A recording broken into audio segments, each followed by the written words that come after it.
हमारे एक महात्मा एक कहानी सुनाया करते थे।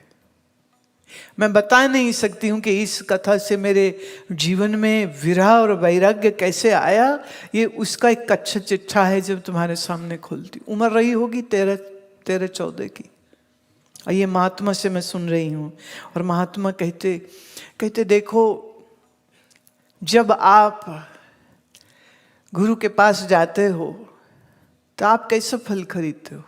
खराब वाला कि अच्छा?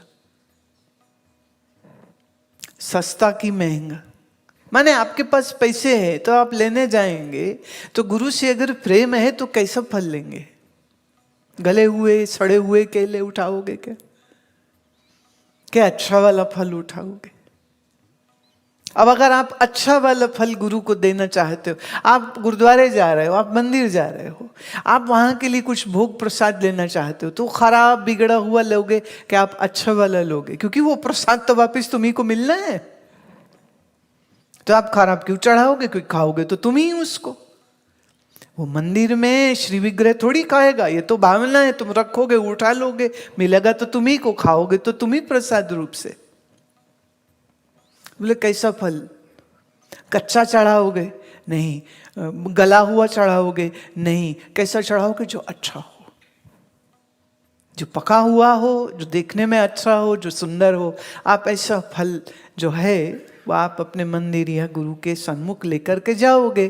तो कहते थे बालपने का जो फल है ना, जीवन का ये जो बच्चा होता है, जब बोले कच्चा होता है, उसे बुद्धि नहीं होती है, उसे समझ नहीं होती है, तो ये कच्चा फल है। तो ये कच्चा फल माने ये अवस्था किसी काम की नहीं है अभी। अच्छा, जो शरीर बूढ़ा हो गया, अब बूढ़े शरीर के साथ आप कहो हम ईश्वर आराधना साधना करें, सेवा करें, तो मुश्किल है, होगी नहीं। वो तो जमीन से उठने के लिए 2 बंदे चाहिए। तो बूढ़ा आदमी शरीर से असमर्थ होने लग जाता है, हड्डियां काम नहीं करती हैं, जॉइंट्स काम नहीं करते हैं, शरीर को कष्ट हो जाता है। तो अब ये बुढ़ापे का जो फल है, क्या ये ईश्वर को समर्पित करने लायक समय होगा क्या? तो कहते थे, महात्मा कहते थे, बचपना ईश्वर के लिए नहीं है, बुढ़ापे का सड़ा गला खराब टेढ़ा मेढ़ा फल हो चुका, ये भी ईश्वर के लिए नहीं है। ईश्वर के लिए क्या अवस्था है? तुम्हारी जवानी ही ईश्वर को देने लायक। तो अगर गुरु की सेवा में जाना है तो जवानी में जाओ, जब सब अच्छा है। बच्चा है तो बुद्धू है, बेवकूफ़ है, अभी अकल नहीं, शिक्षा नहीं है। जो बूढ़ा हो जाता है तो शरीर ही नहीं चलता, सेवा क्या करेगा? तो फिर बेस्ट टाइम कौन सा है? यही टाइम है।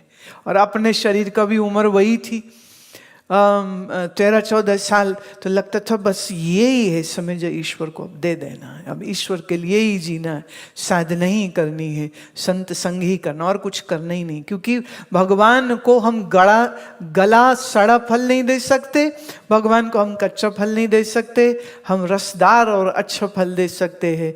ऐसे बालपन और बुढ़ापा नहीं, जवानी है, ये ईश्वर के लिए रसदार है, ऊर्जापूर्ण है, शक्तिपूर्ण है, ये दे देनी चाहिए। मेरे दिल में बड़ी बैठ गई थी बात। और कभी कभी वो हंसते भी थे, कहते जब पार कर जाओ 50 तो कर लेना शादी, क्योंकि सड़ा फल दुनिया के लिए ठीक है, अच्छा फल जो है ना वो ईश्वर के लिए रखो, गुरु के लिए रखो। बोले 50 के हो जाए तो कर लेना।